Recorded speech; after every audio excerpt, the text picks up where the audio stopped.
Hello, today we will guide you through how to add a contact on Microsoft Teams. To get started, open Microsoft Teams in your web browser. You'll want to be on the main Teams interface before moving forward.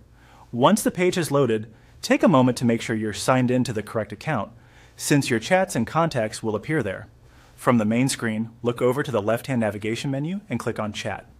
This is where Microsoft Teams keeps your direct conversations and makes it easy to start a new one.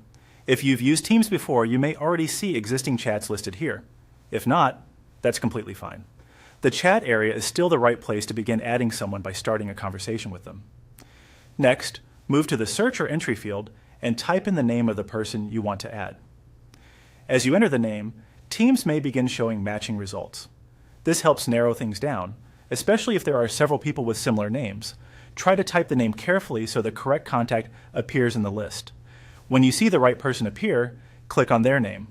This opens a new chat thread with that contact. In Teams, starting a chat is often the way a contact becomes part of your recent conversations, making them easier to find again later. If you don't see the person right away, double-check the spelling and make sure they're available within your organization or accessible through your Teams account. Once the chat window opens, go to the message box at the bottom of the screen. Enter a short message to begin the conversation. This can be something simple and professional, just enough to start the chat. After typing your message, click Send.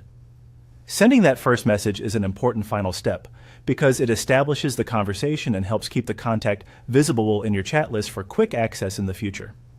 After that, you can return to the chat section anytime to continue the conversation, pin the chat if needed, or use it as an easy way to reach that person again. And that's all there is to it.